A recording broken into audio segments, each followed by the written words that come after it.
종려주일입니다. 주님께서 나귀를 타시고 예루살렘에 입성하실 때에 무수한 군중들이 손에 종려나무 가지를 흔들며 자기 옷을 땅에 펴면서 이렇게 소리를 질렀습니다. 호산나 찬송하리로다. 주의 이름으로 오시는 이여. 엄청난 환호의 물결이 있었습니다. 예루살렘은 왕의 성입니다. 왕의 도성인 예루살렘에 예수님은 왕으로서 입성하시지만 그러나 왕의 행렬치고는 결코 화려하지 않고 결코 웅장하지도 않았습니다. 예수님께서 왕으로서 예루살렘에 입성하시는 것을 가장 정확하게 예언한 선지자의 글은 스가랴 선지자입니다. 스가랴 9장 9절에 보면 시온에 따라 크게 기뻐할지어다. 예루살렘에 따라 즐거이 부를지어다. 보라 내 왕이 내게 임하시나니 그는 공의로우시며 구원을 베푸시며 겸손하여서 나귀를 타시나니 나귀의 작은 것 곧 나귀 새끼이니라. 종려주일 예수님께서 겸손의 왕으로서 나귀를 타고 예루살렘에 들어가신 그 주일 종려주일인데, 종려주일은 한 주간 딱 한 주간 전에 있는 이 부활주일 전에 있는 주일입니다. 무슨 의미입니까? 종려주일과 부활주일 사이에 something happened. 무언가 있었던 것입니다. 우리의 구원 역사를 위해서, 인류의 구원을 위해서 가장 중요한 일이 언제 벌어지냐면 종려주일과 부활주일 사이에 벌어집니다. 종려주일은 그 직후에 우리 주님께서 고난과 죽음을 통과해야 하는 일주일이 기다리고 있는 바로 그런 주일이었습니다. 비록 그것이 왕의 행차이고 많은 사람들이 다윗의 후손으로 오시는 예수님을 환영하며 정말 무슨 일인가 일어날 것처럼 그런 기쁨이 넘치는 그런 길이었지만 사실은 예수님에게 있어서 그 길은 고난을 향한 길이었다는 것이죠.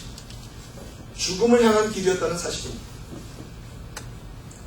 따라서 우리가 종려주일에 기억해야 하는 것은 바로 이것입니다. 주님께서 지금 어디로 가고 계시며 무엇을 위해 나아가고 계신가를 깨닫는 것이 종려주일의 참된 의미입니다.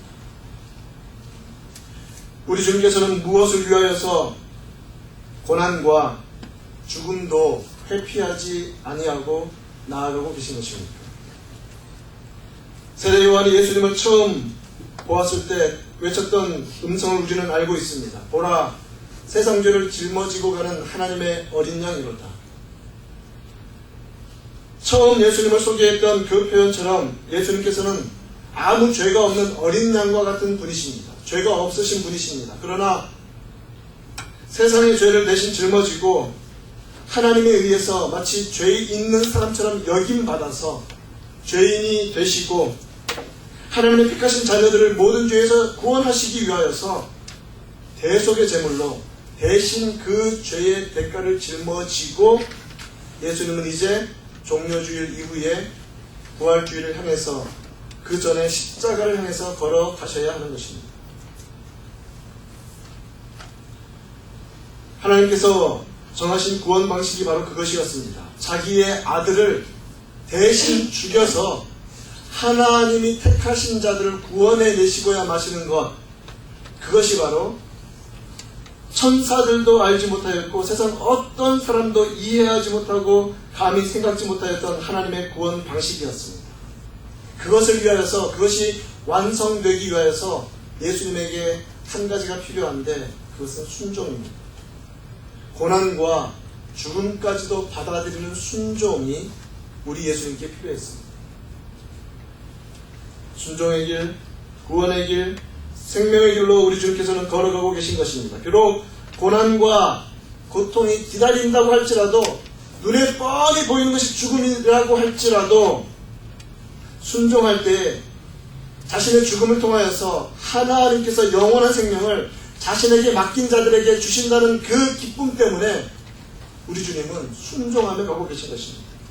조금 더 머뭇거리지 아니하고 굳건하게 그 고난과 죽음을 향하여 걸어가고 계십니다. 예수님의 사람들, 우리는 예수님의 사람들입니다. 하나님의 백성들입니다. 그렇다면 우리는 어디에 있어야만 합니까? 하나님의 백성들은 하나님의 뜻이 있는 곳에 머물러 있어야 합니다. 하나님의 백성들은 어디를 향해 가야만 합니까? 하나님의 백성들은 하나님이 뜻하신 곳을 향하여 걸어가는 자들이 하나님의 백성들입니다. 예수님께서 보여주신 그 순종, 눈에 명확하게 보이는 고난과 죽음이 있을지라도 하나님이 기뻐하시는 하나님의 뜻이 있는 곳이기 때문에 가시는 그 순종이 우리 믿는 자들에게도 필요합니다. 특별히 예수님이 그러하셨던 것처럼 그와 같은 믿음의 순종과 용기는 언제 필요한가? 바로 고난과 죽음이 보일 때입니다. 오히려 그때 필요한 것이 순종이라는 것이죠. 삶의 위기가 다가올 때, 믿음의 위기가 다가올 때 우리로 하여금 살리는 것은 우리 입장에서는 순종이라는 것입니다. 오늘 말씀을 통해서 먼저 하나님의 백성은 하나님이 원하시고 계획하시는 자리에 머물러 있어야 함을 배우기로 합니다. 첫 번째 내지입니다. 하나님의 백성은 어디에 있어야만 합니까? 하나님께서 원하시고 계획하시는 자리에 있어야 합니다. 오늘 본문의 배경을 보면 이렇습니다. 이스라엘 백성들이 죄를 지었습니다. 약속의 땅 가나안 땅에 이끌림받아 들어왔지만 하나님을 섬기지 아니하고 이방신을 섬기는, 특별히 바알신을 섬기는 그 죄를 범하여 하나님은 제국, 주변의 제국을 몽둥이로 사용하십니다.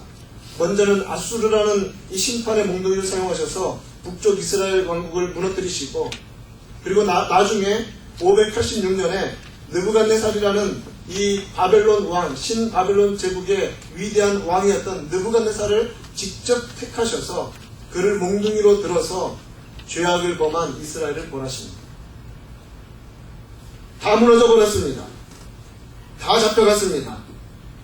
엄청난 사람들이 잡혀갔습니다. 예루살렘 성은 성벽이 다 무너져 버렸고, 성문은 다 불타버렸고, 성전도 다 회파되었고, 성전의 기물들은 바벨론으로 옮겨갔습니다. 그때 느부갓네살 왕은 똑똑한 사람들은 다 잡아가고 그냥 잘 배우지 못하고 비천한 사람들만 거기 남겨놓고 그다랴라는 사람을 총독으로 세워놨습니다. 통치하기 위해서. 그런데 그런 엄청난 일들이 벌어진 다음에도 또 싸움이 벌어집니다. 암몬 왕이 사주하여서 이스마엘이라는 사람을 꼬드겨서 이스마엘이 그 느부갓네살 왕이 세운 총독 그다랴를 암살해버려요. 문제가 심각해지죠. 그러자 요하난이라는 사람이 일어나서 모든 백성들과 더불어서 이스마엘을 쫓아버립니다. 암몬 땅으로 도망갔습니다. 자, 그렇다면 상식적으로 생각할 때 요하난과 남은 백성들은 느부갓네살 왕이 너무 두려운 것입니다. 그가 세운 총독을 자기 민족 중에서 암살하여서 이제 더 이상 갈대아 군인들도 다 죽여버렸기 때문에 너무 두려웠던 것입니다. 따라서 이제 요하난이 주도하는 모든 이스라엘 백성들은 마지막 한 가지 인간적인 소망을 어디에서 찾냐면 애굽에서 찾습니다. 애굽으로 도망가자. 애굽이 비록 바벨론에 패하였지만 그래도 우리 정도는 보호해 줄 수 있을 것이다.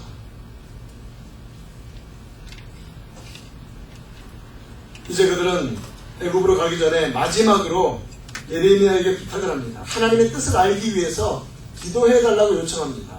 오늘 우리가 42장 9절부터 17절을 읽었는데 42장 2절에 보면 이스라엘 백성들이 이렇게 예레미야에게 부탁을 합니다. 이 남아있는 모든 자를 위하여 여호와께 기도하여 주시옵소서. 기도하여서 당신의 하나님 여호와께서 우리가 마땅히 갈 길과 할 일을 보여주시기 원합니다. 두 가지가 중요하죠. 어디로 가야 할 것인가? 무엇을 해야 할 것인가? 하나님이 우리에게 보여주셨으면 좋겠습니다. 라고 부탁합니다. 예레미야가 42장 4절에서 너희 말대로 너희 하나님 여호와께 기도하고 무릇 여호와께서 너희에게 응답하신 것을 숨김없이 너희에게 말하리라. 여기서 재밌는 것은 2절에서는 이스라엘 백성들은 예레미야에게 당신의 하나님 여호와께 기도해 주십시오라고 부탁합니다. 그런데 예레미야는 뭐라고 대답하냐면 너희 말대로 너희 하나님 여호와께 내가 기도하겠다. 무슨 말이냐? 그 하나님은 너희의 하나님입니다. 너희의 하나님. 여호와께서 응답하시는 것을 숨김없이 가감없이 너희에게 말하겠다. 그러자 그들은 5절에서 약속합니다. 예레미야에게 말합니다. 하나님 여호와께서 당신을 보내사 우리에게 이르시는 모든 말씀대로 행하겠습니다 라고 약속합니다. 그러나 우리가 42장을 본문으로 삼았는데 41장을 여러분 나중에 가서 보시면 읽으시는 것들이 기억나실 테지만 이스라엘 백성들은 사실 애굽으로 갈 준비를 다 끝냈어요.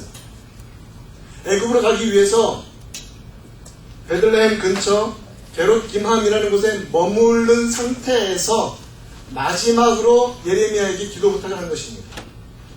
이미 마음은 애굽으로 기울어져 있었습니다. 아니, 기울어진 게 아니라 가려는 체계를 다 끝냈어요.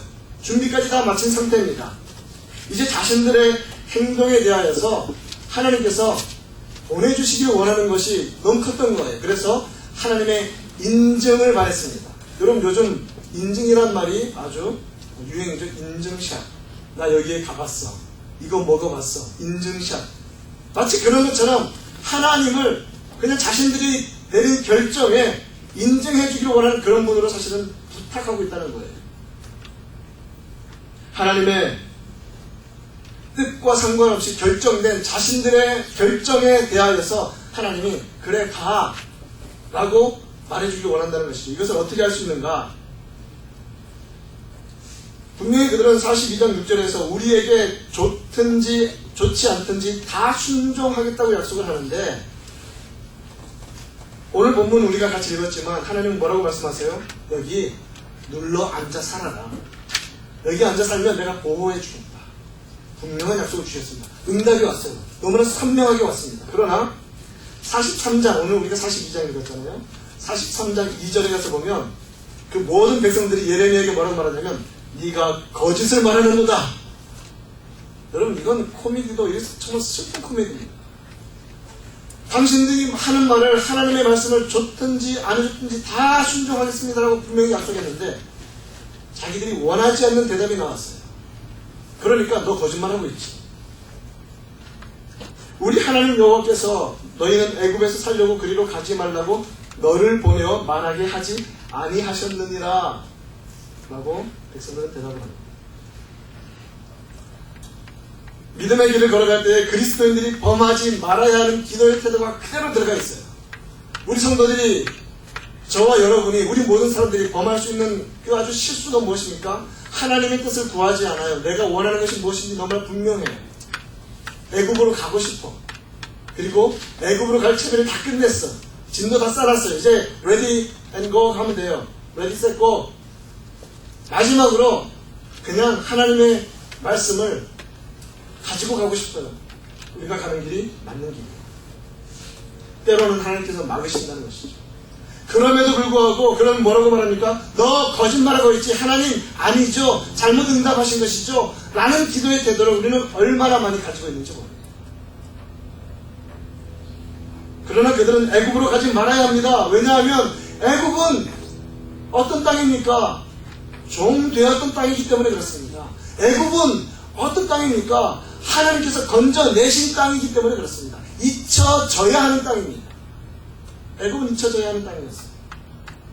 그러나 죄가 그들 가운데 머물 때마다 언제나 그들 가운데 기억되는 땅이 어디였냐면 애굽 땅이었어요. 출애굽 직후부터 끊임없이 이스라엘 백성들은 애굽으로 돌아가려고 하였습니다. 나와서 배고프면 우리가 애굽에서 비록 종이었지만 고기가마 곁에서 고기 끓이면서 배부르게 먹던 시절이 그립다. 돌아가자. 부추와 온갖 채소들을 풍성하게 먹으면서 배부르게 살던 때가 그립다. 돌아가자. 목마르면 목마른 대로 돌아가자. 하나님의 인재 I don't care. 필요 없어. 그냥 나 목 안 마르는데 나 배부르면 돼. 돌아가자. 돌아가자. 심지어는요 민수기에서 보면 16장에 대규모의 이제 반역이 일어날 때 그들이 애굽을 어떻게 표현하고 있는지 아십니까? 16장 13절에서 이 반란군이 모세에게 이렇게 말합니다. 네가 우리를 젖과 꿀이 흐르는 땅, 여기까지 들으면 어떻게 나와야 돼요? 젖과 꿀이 흐르는 땅으로 이끌어 간다고 약속했으면서 이렇게 나와야 되는데 이 말은 정확히 이렇습니다. 네가 우리를 젖과 꿀이 흐르는 땅에서 이끌어내어. 여러분, 이거는 최고로 슬픈 이야기입니다. 광야에서 40년 동안 하나님의 인재를 경험했음에도 불구하고 그들은 뭐라고 말하냐면, 아니야, 이제 생각해보니까 우리가 종 되었던 그 땅이 젖과 꿀이 흐르는 땅이었어 라고 말합니다.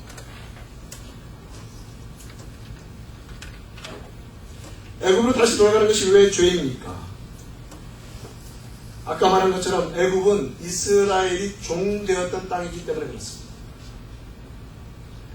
돌아간다는 것은 다시 종의 상태로 돌아가는 것을 의미합니다. 하나님께서 친히 일하시고 역사하셔서 애굽의 모든 신들을 물리치시고 이 땅의 모든 권세를 물리치시고 그들이 그토록 의지하고 무서워하던 발과 마병과 기병들을 다 홍해에 몰살시키신 것을 보았음에도 불구하고 그들은 끊임없이 돌아가려고 하는 것입니다. 그래서 죄입니다. 하나님이 그토록 열심을 다하여 구원해내셨건만 조금만 배고프고 조금만 힘들어지면 끊임없이 사람들은 뭐라고 하고 숨칩니까? 죄의 자리가 더 좋았어. 차라리 거기가 더 행복했어. 애굽을 의지하는 것은 죄입니다. 왜 애굽으로 가는 것이 죄입니까? 하나님의 은혜, 특별히 하나님의 구원의 역사를 완전히 망각하는 행동입니다. 더 나아가서 하나님의 은혜를 녹되게 하는 것입니다. 그리고 조금 더 나아가서 하나님의 구원이 별것 아니라고 인정해버리는 것입니다. 너무 무서운 사탄적인 행동입니다. 애굽으로 돌아가는 것이 신학적으로 정말 이스라엘 분들이 몰락이 언제 진짜 몰락이냐면 애굽으로 돌아가면서 몰락해버린 거예요. 여러분, 그게 진정한 영적인 몰락이 되어버렸습니다. 애굽을 의지하는 것은 이사야 선지자는 바로 그것이 죄라고 말합니다. 왜 그렇습니까? 도움을 구하러 애굽으로 내려가는 자들은 화 있을진저 그들은 말을 의뢰하며 병거의 많음과 마병의 심히 강함을 의지하고 이스라엘의 거룩하신 자를 앙모치 아니하며 여호와를 구하지 아니한다라고 합니다. 눈에 보이는 말과 온갖 병거들을 더 의지한다는 것이죠. 여러분, 우리는 정말 누구를 의지하고 살아가고 있습니다. 정말 누구를 의지하고 살아가고 있습니다. 정말 나에게 힘을 주는 소망이 누굽니까? 이 땅에 있는 누굽니까? 이 땅에 있는 어떤 무엇입니까? 그러지 않기를 바랍니다. 그렇지 않기를 바랍니다. 정말 우리의 믿음이 거짓이 아니기 위해서 그렇지 않기를 원합니다. 하나님을 그저 인증샷 정도만 여기는 그런 사람 되지 않기를 원합니다. 애굽으로 갈 준비 다 끝내놓고 기도 받으러 다니는 사람, 그런 사람 아니기를 원합니다. 그래서는 안 됩니다. 우리는 그럼 어떻게 해야 하는가? 조금 더 의미들을 좀 살펴볼 필요가 있습니다. 그리스도 안에서 우리는 구원을 아는 사람들입니다. 맛본 사람들입니다. 이스라엘 백성들이 하나님의 놀라운 구원을 경험하여 가나안 땅에 살고 있는 것과 마찬가지죠. 그런데 그들이 애굽으로 돌아간다는 것은 무엇인가? 우리 입장에서 애굽으로 돌아간다는 것은 어떤 신학적인 영적인 의미가 있는 것인가? 이스라엘에게 있어서 애굽은 종의 땅이었습니다. 그리스도인들에게 있어서 죄로 말미암아 마땅히 받아야 하는 영원한 사망의 자리가 바로 애굽과 같은 것입니다. 마땅히 죽어야 해요. 아니, 종으로 태어나서 종으로 살다가 종으로 죽는 것이 당연했던 이스라엘의 그런 종된 시절처럼 예수 그리스도를 통하여서 구원받지 못한 상태가 바로 그 상태라는 것이죠. 암흑의 상태입니다. 빛이 없습니다. 생명이 없습니다. 살아있으나 죽은 목숨입니다. 그러나 우리는 어떤 사람들입니까?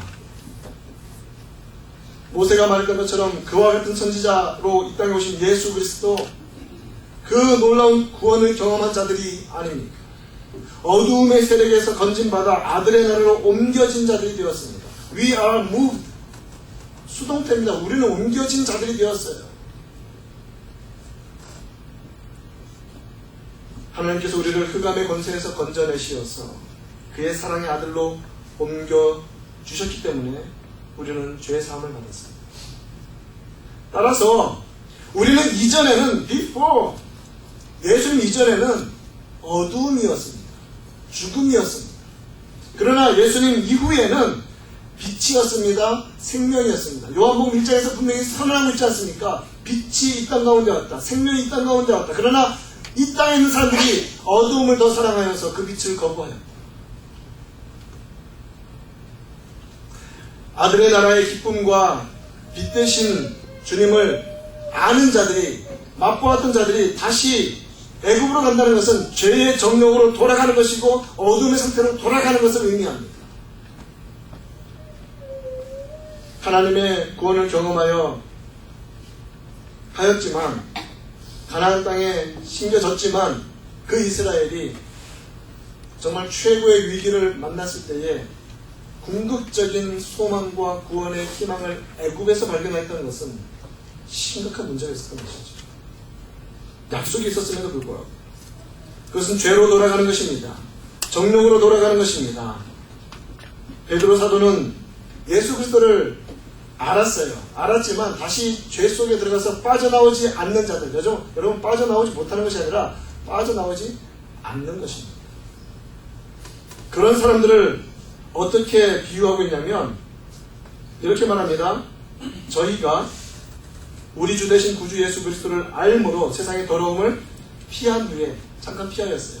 다시 돌아가서 나중 형편이 더 심각하게 죄짓는 것은 어떤 짓인가? 의의 도를 안 후에 거룩한 명령을 저버리면 마치 개가 그 토하였던 것을 가서 다시 집어먹고 돼지가 물로 깨끗하게 씻김받았지만 그 시궁창으로 다시 들어가는 것과 똑같다는 것이죠. 잠깐 깨끗해졌습니다. 그러나 그것을 벗어나지 못하고 다시 돌아가고 있는 것입니다. 히브리서 기자는 좀 더 심각하게 말합니다. 여러분, 이 땅에 있는 교회는 완벽한 교회가 아닙니다. 그렇기 때문에 겉으로 나타나는 입으로의 고백만으로는 사람을 속일 수는 있지만 하나님을 속이지 않으세요. 너무나 많은 이단으로 빠진 사람들을 보면 입으로는 고백을 잘 했어요. 그러나 마음 중심으로 예수 그리스도를 구주로 모시지 않았어요. 그러니까 잠깐 알았어요. 그래서 세상에서 사는 것보다 거룩하게 사는 것이 좀 더 좋다는 것도 알았어요. 경험도 했어요. 이렇게 표현합니다. 한 번 빛을 받고 하늘의 은사를 맛보고 성령에 참여한 바 되고, 참 놀랍지 않습니까? 하나님의 선한 말씀과 내세의 능력을 맛보고도, 여러분 여기 잘 보셔야 돼요. 잠깐 맛봤다는 거예요. 그렇게 하고도 타락한 자들은 다시 새롭게 하여 회개할 수 없나니 이는 그들이 하나님의 아들을 다시 십자가에 못 박아 드러내놓고 욕되게 하니라 라고 말하고 있습니다. 이스라엘 백성들이 하나님께서 가지 말라고 하였는데 그 종된 애굽 땅으로 들어가 버린 것은 히브리서의 비유에서 말하자면 예수 그리스도를 다시 십자가에 못 박는 것과 똑같은 짓이 되고 말았던 것입니다. 이스라엘 백성들은 물론 죄로 인한 징벌을 받았습니다. 가나안 땅에서 아수르와 그리고 바벨론에 의해서 망한 것은 죄로 인한 징벌이에요. 그러나 여러분 잘 보셔야 됩니다. 그 징벌은 이미 약속이 되어 있었어요. 언약 속에 covenant. 이거는 단순히 컨트랙트보다 훨씬 더 깊고 심오하고 영원한 개념입니다. 커버넌트 속에 이미 하나님과 그 백성된 이스라엘 사람이 약속이 되어 있어요. 뭐냐면 너희들이 나를 잘 섬기면 가나안 땅에서 내가 번성하게 해주겠다. 너희들이 나를 안 섬기고 이방신을 섬기면 내가 너희를 쫓아내겠다라는 조항이 들어있어요. 자, 그러면 하나님은 신실하신, 약속에 신실하신 분이시면 이스라엘 백성들이 그 오랜 세월 동안 하나님을 버리고 기다리시고 기다리심에도 불구하고 끊임없이 하나님을 버렸다면 하나님은 그 약속대로 이스라엘 백성들을 쫓아내실 수밖에 없습니다. 아수르에 의해서 바벨론에 의해서 쫓겨간 이유가 바로 그것이었습니다. 하나님의 신실하심이에요. 하나님은 이스라엘 백성들을 사랑하시기 때문에 징계하신 것입니다. 여러분, 왜 부모가 자녀를 징계합니까? 애를 죽이려고 때리는 겁니까? 아니죠. 살리려고 때리는 겁니다.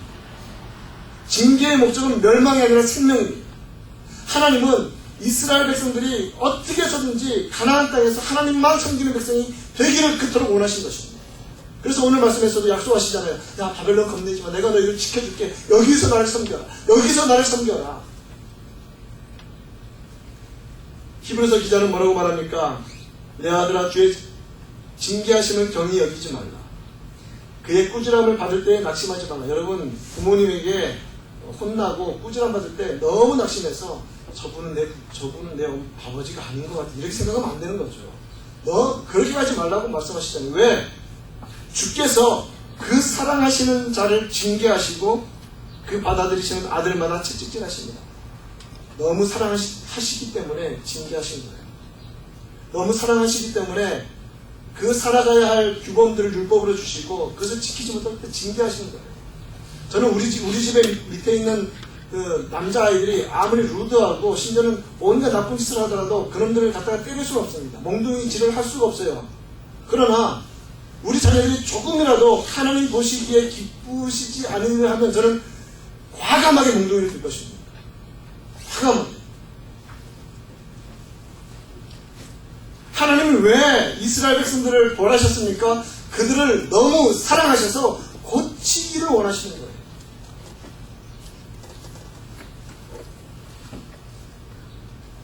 그러할 때 그 하나님의 마음을 알아 징계받을 때, 징벌받을 때 거기에 있는 것이 필요하다는 것이죠. 애굽으로 가지 말고 하나님을 섬기는 자리에 있으라는 것입니다. 신앙적인 의미에서 애굽으로 돌아가는 것은 무엇입니까? 이것은 바로 죄악된 상태로 돌아가는 것입니다. 아까 베드로 사도의 글을 제가 소개해드렸죠. 개가 토하였던 것으로 돌아가고 돼지가 다시 그 순창으로 돌아가는 것과 똑같다는 거죠. 그것은 하나님께서 기뻐하시는 자리에 있거나 그곳을 향해 가는 것이 아니라 적극적으로 하나님이 싫어하시는 자리로 들어가는 적극적인 불순종입니다. 우리 주님은 고난이 보였어요. 죽음이 보였습니다. 그런데 우리 주님께서는 적극적으로 순종해 가십니다. 이스라엘 백성들은 바벨론이 두려워요. 느부갓네살 왕이 무섭습니다. 그래서 적극적으로 하나님이 가지 말라고 하는 자리로 가고 있습니다. 여러분, 여기서 이 적극적이라는 말을 요즘 소위 말하는 무슨 긍정적인 태도니 이런 것과 같이 연결시켜 생각하지 마시기 바랍니다. 하나님 믿을 때에는 마음을 다하여서 온전하게 순전하게 있는 그대로 믿고 나아가야 한다는 것입니다. 여러분, 결코 하나님의 말씀을 세상적인 사상과 혼탁하게 섞지 마십시오. 결코 그래서는 안 됩니다. 이스라엘 백성들이 바벨론이 두렵기도 하고 비록 바벨론에 반역행위를 했지만 그러나 붙잡아야 하는 것은 하나님께서 예레미야의 기도를 들으시고 주셨던 그 응답의 말씀을 붙잡고 있어야 하는 것이었습니다. 말씀을 붙잡아야 합니다. 약속의 말씀을 붙잡고 stand firm, 거기에 stay firm, 굳건하게 서서 머물러 있어야 한다는 것이죠.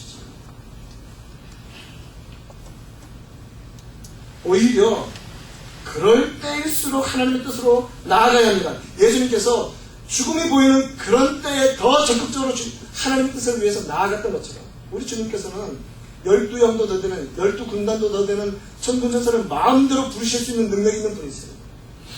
그러나 그것을 쓰지 않으셨어요. 왜? 하나님께서, 하나님 아버지께서 선지자들을 통하여 구약에 예언하신 그 모든 구원의 내용들을 단 하나까지 다 이루시기 위해서 친히 그는 나귀를 타시고 죽음의 자리로 걸어 들어가고 계신 것입니다. 순종은 적극적으로 해야 됩니다. 내가 못한다고 해서 안 하는 것이 아니라 내가 두렵다고 해서 안 하는 것이 아니라 하나님의 뜻이기 때문에 하는 것이 순종입니다.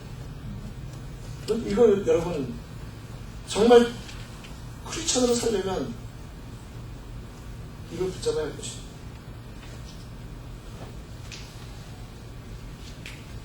오늘 본문 10절 말씀 보면 하나님은 놀라운 약속을 해주고 계세요. 너희가 이 땅에 눌러 앉아 산다면 내가 너희를 세우고 헐지 아니하며 너희를 심고 뽑지 아니하며. 말씀 보세요. 한번 놀랍지 않습니까? 살아도 어떻게 살아야 되냐면 10절 말씀 보십시오. 이 땅에 눌러 앉아 살래요. 그냥 여기가 그냥 살아야 되는 것 같다. 확 눌러 앉아 살라는 것이죠. 그러나 사람들 마음 어때요? 여기 눌러 앉아 있으면 분명히 바벨론에서 죽일 거야. 그러나 하나님 약속하시잖아요. 아니야. 내가 그들의 마음을 오히려 부드럽게 해서 그 사람들까지도 돌려보내게 할 거야.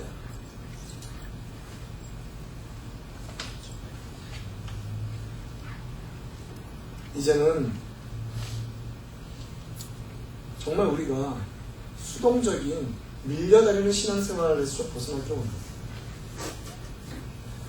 제가 한 가지 여러분에게 정말 100% 개런티 해드릴 수 있는 게 하나 있어요. 뭐냐면 죽을 때까지 삶의 문제가 계속 이어질 것입니다.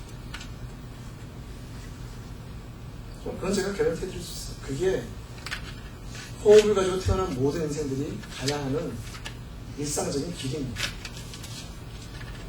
그러나 믿음의 사람들은 바로 그러한 삶의 자리에서 날마다 생업의 문제가 다가오고, 날마다 경제의 문제가 다가오고, 날마다 신분의 문제로 억눌리고, 날마다 자녀의 문제로 인하여서 마음이 아프고, 어느 것 하나도 이 땅 가운데서 우리를 자유롭게 하는 것이 하나도 없는 그 상황에서 마치 이스라엘 백성들이 가나안 땅에 있으면 죽을 것 같이 보이는 그 땅에서도 적극적으로 말씀 붙잡고 머물러야 했던, 바로 그것이 신앙이라면 우리의 신앙도 그러하다는 말씀입니다. 그 문제 속에서 하나님의 말씀을 붙잡고 걸어가는 것이 신앙입니다. 그것이 신앙입니다.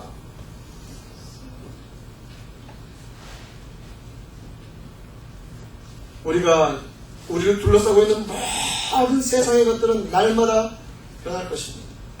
날마다 우리가 예기치 않은 모습으로 무겁게 다가올 것이지만, 한 가지, 정말 이것은 100%가 아니라 100%의 백조급에서 한 가지 더 개런티하고 싶은 것은, 하나님은 언제나 우리와 함께 하시는 사실입니다. 하나님은 언제나 우리와 함께 하시는. 그리고 이 세상의 모든 문제들은 딱 유효기간이 죽을 때까지지만, 하나님이 함께 하시면 영원합니다. 무엇을 붙잡고 사시겠습니까? 죽을 때까지만 유효한 것을 붙잡고 사시겠습니까? 영원한 것을 붙잡고 사시겠습니까? 신앙은 유연한 것입니다. 마음을 다해서 결정하고 결단하고 적극적으로 순종하며 나아가는 하는 것이, 그것이 신앙입니다. 종려주일에 우리는 무엇을 기억할 것인가? 하나님이 뜻하시는 그 자리, 비록 그 자리가 죽음이 기다리는 자리일지라도 그것까지 순종하시며 나아가시는 주님을 기억합시다. 그것이 종려주일입니다. 그것이 고난주간을 맞이하는 성도들의 태도입니다. 그런 순종으로 나아갈 때 죽어도 살리시는 하나님의 능력이 그리스도께 나타난 것처럼 우리에게도 나타날 것입니다. 예수님 보신 것은 부활을 보고 가시지 않았어요. 예수님은 십자가만 보고 가셨습니다. 마찬가지입니다. 성도는 신앙 붙잡고 죽을지언정 갑니다. 그런데 살리시는 분은 하나님이십니다. 그것이 신앙의 묘미입니다. 그것이 역설입니다. 여러분, 그렇기 때문에 너무 어설프게 부활만 바라보며 살지 마시고 믿음 가지고 십자가 보며 살아가야만 합니다.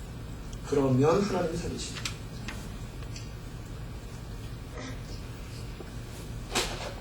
사도 바울은 에베소서 4장 22절부터 이렇게 말합니다. 너희는 유혹의 욕심을 따라 썩어져가는 구습을 따르는 옛사람을 벗어버리고 오직 너희의 심령이 새롭게 되어 하나님을 따라 의와 진리의 거룩함으로 지으심을 받은 새 사람을 입으라 라고 말합니다. 그러나 사실 로마서에서 선언하는 것처럼 우리는 이미 죄에 대하여서 죽은 자요, 의에 대하여서는 산 자입니다.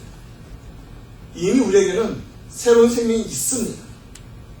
그러나 우리와 새로운 생명, 예수 그리스도로 말미암아 걷는 새로운 사람, 옛사람이, 이 자아가 인격적으로 있어요, 사실은.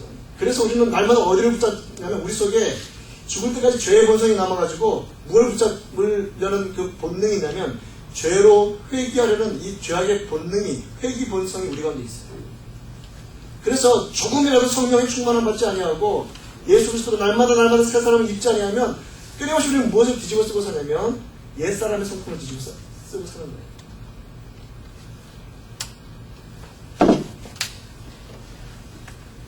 사도 바울의 선언처럼 우리도 그러하길 원합니다. 그러므로 너희는 죄가 너희 죽을 몸을 지배하지 못하게 하여 몸의 사욕에 순종하지 말고 또한 너희 지체를 불의의 무기로 죄에게 내주지 말라라고 합니다. 이제 고난주간입니다. 여러분, 우리의 삶을 죄에게 내어주지 맙시다. 애국으로 돌아가려는 그런 행동들 하지 맙시다. 정말 이번 한 주간 주님의 고난에 동참하는 것이 단순히 내 배고픔을 잠깐 경험하는 그런 차원이 아니라 내 삶 전체를 통하여서 오락을 멀리하고 내 개인적이고 세속적이고 정욕적이고 이기적인 이 감성과 감정과 세상적인 쾌락과 정욕을 위해서 살던 그것들 다 한번 끊어보고 오직 주님의 함께 하심과 예수 그리스도의 나를 위해서 죽으심을 묵상할 때 정말 세상에 주지도 못하고 알 수 없는 영혼의 기쁨이 우리 가운데서 흘러나오는 그런 한 주간 되기를 소망합니다. 이 놀라운 은혜가 우리 모두에게 충만히 임하기를 그리고 주 예수님의 이름으로 축원드립니다. 그럼 기도합시다. 말씀처럼 기도합시다. 구원의 땅에서 스스로 죄악의 땅, 종교했던 땅인 애국으로 돌아간 이스라엘처럼